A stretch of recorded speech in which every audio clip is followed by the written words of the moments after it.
On the same day the wake was held for the hero officer, the gunman accused of cutting his life short was arraigned in the hospital. 34-year-old Guy Rivera faces first and second-degree murder and attempted murder charges and multiple counts of criminal possession of a weapon. He faces life in prison without parole if convicted. We want to get out to Fox 5's Jessica Formoso live in Massapequa Park, where the wake for Officer Diller was just held. Jessica?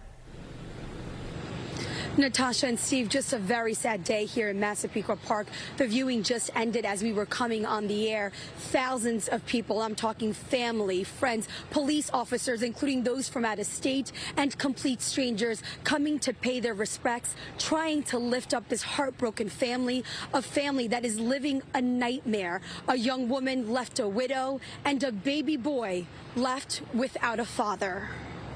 They stood in the rain with heavy hearts, mourning the loss of a hero who made the ultimate sacrifice. It's a shame.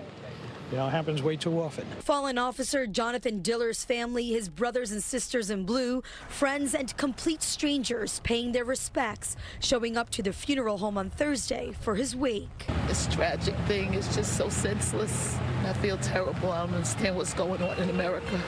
Officer Diller was just 31 years old. He had been on the force for 3 years. He was a loving husband and a father to a 1-year-old boy, Ryan. I can't even imagine. Our prayers just go out to her and to her young son. He took the oath to serve and protect the city of New York, and he did it proudly.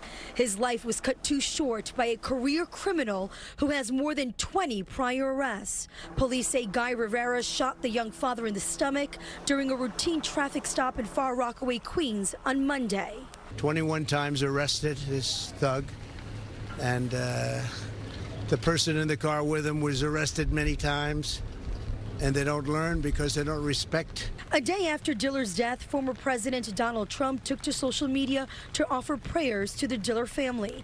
Today, he attended the wake. He met Diller's wife, Stephanie, and their young boy. The Diller family you'll never be the same. You can never be the same, and we have to stop it. We have to stop it. We have to get back to law and order. We have to do a lot of things differently because this is not working. Carlos Guapo is Diller's neighbor. His son is also an NYPD officer. He says they were in the academy together. Yesterday I spoke to his uncle.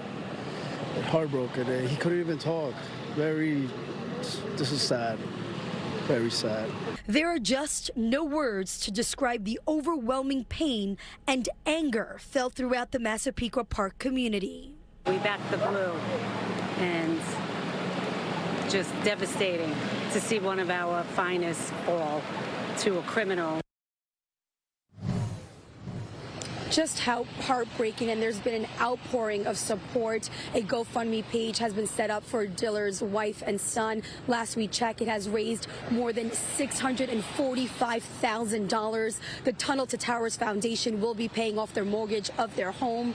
Tomorrow will be day 2 of the wake, and Officer Diller will be laid to rest on Saturday. That's the latest we have from Massapequa Park. I'm Jessica Formoso, Fox 5 News. Natasha, Steve.